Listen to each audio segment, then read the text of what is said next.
Hey everyone, and welcome to another episode of the GC Informer, Gamecast's very own news program. I'm your host for today, Mark, also known as Koistorch. First up is a bit of light news. R-Type Dimensions is heading to Steam and Switch later this year. R-Type Dimensions is a remaster bundle of R-Type 1 and 2, and was released back in 2009 for the PlayStation 3 and Xbox 360. The Switch and PC release will include a new fast forward option to speed up the whole experience, as well as a full power-up mode, which will have your weapons start maxed out. It might be a bit odd that it's being released now, but R-Type was pretty much my first ever experience with bullet hell style games. It stuck in my memory and I really loved it then, even if I was never able to finish it on SNES. R-Type Dimensions will release sometime in winter of 2018. Next up, our big story for the day. 2K Games have been making some questionable decisions about loot boxes and their legality within Belgium.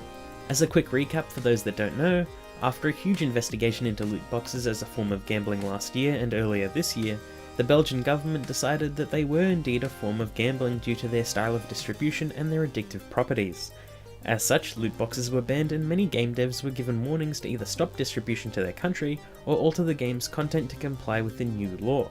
While most devs have complied with the ruling, as it mainly only affects microtransactions and their use of real money transactions, many still voice their concerns.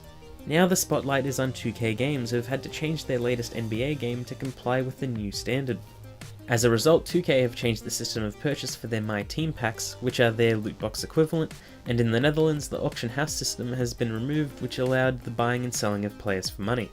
While that in and of itself isn't too surprising, as we've already seen a number of devs comply in a similar way, it's 2K's response that warrants attention. See, while they have complied, like many other devs, they still disagree with the system as they don't believe it really is gambling. As such, 2K have said that if players want loot boxes to return, that they should contact their local government and communicate their opinion. I'll let that sink in for a moment. Now let's unpack this a little. The whole controversy surrounding loot boxes in the first place had to do with obviously locked content hidden behind randomized paywalls that weren't feasibly achieved through hard work.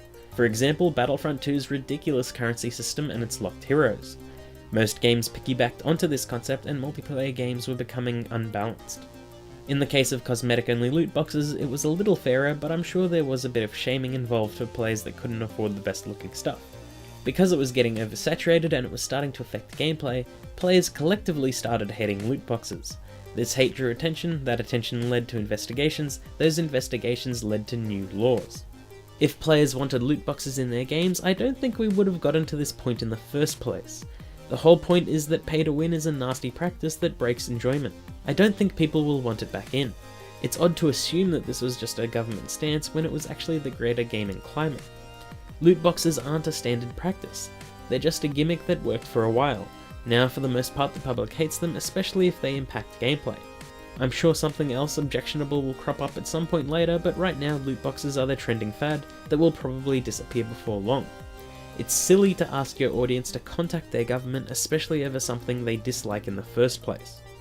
And that's all the time we have for today. Please don't forget to like and subscribe, and don't forget to click the little bell icon on the subscribe button to stay notified, as YouTube have changed their algorithm again and it's burying channels and their content. Until next time, bye!